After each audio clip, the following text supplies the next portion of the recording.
बाबू भाई बारिपदार प्रोग्राम थिला आमे गोटे गाड़ी आसिलु आम भावुलु केते लोक हेबे कि नहीं आमे तो हारी जाइछु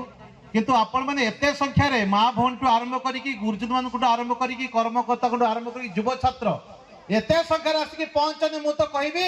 आज सारसकला निर्वाचन मंडली आज हारी नहीं जीति के अछि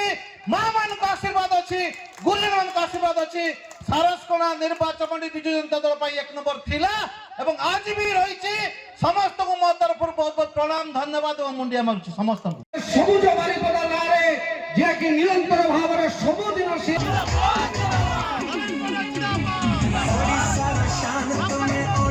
आज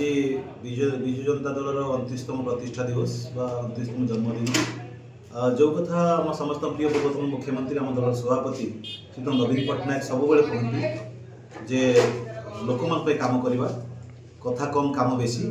से कथा को संकल्प नहीं माननीय पूर्वतन मुख्यमंत्री नवीन पट्टनायक महोदय 24 वर्ष धरी ओडिशा शासन को एक नंबर करने सब अहरह यत्नवान थे आज आप देखिए गोटे सरकार मिछ कथा कहीकि नवीन बाबू ना मिछ कथा कहीकि स्वास्थ्य अवस्था विषय मिछ कथा कहीकि एमती केते गुजब रटेकी प्रहेलिका तैयारी करके से सरकार को आसिले किंतु आपण देखिए कि दिन भितर से जो काम सब कर कौन काम कि शासन चलते भगवान को जना ये देखिए नारी मान अत्याचार ये आप देखिए राजधानी हत्या लुटतराज बोधे ओडिशा नंबर 1 होगा जाऊँ अमेरिका भाई गोटे राज्य देश सी कहते नागरिक मानू जे ओडिशा को जो जीव टे दयाक जत्नवान हो कारण से सुरक्षित नुहे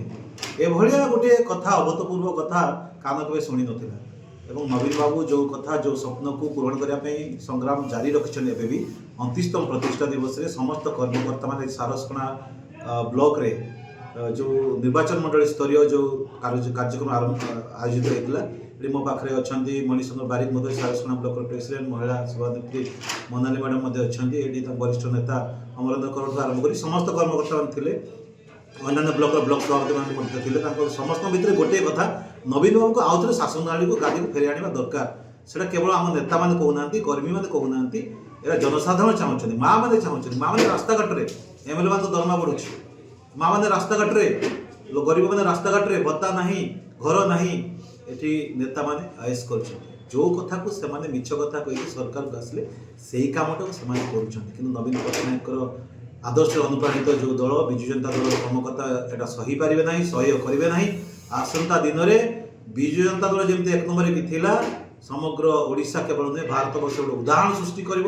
29 निर्वाचन में जो आसूची पंचायत निर्वाचन में रेकर्ड सृष्टि कर विजयी हम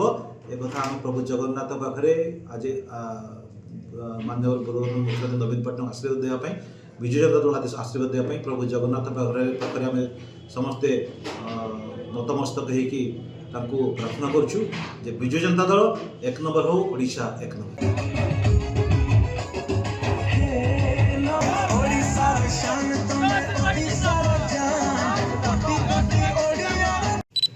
आज आज हूँ 29तम प्रतिष्ठा दिवस जो विजु जनता दल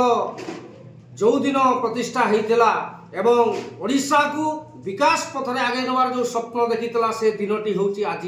तेणु आज नेता कर्मी ठू आरंभ करके साधारण जनता देखी पारे केमी आसिकी उत्फुल्लित होकर सभारे सहयोग करते समस्ते बसीते विजु जनता दल जय जयकार करते आज भी मन पकाउछंती नवीन पट्टनायक को आज हीरा खोजु खोजु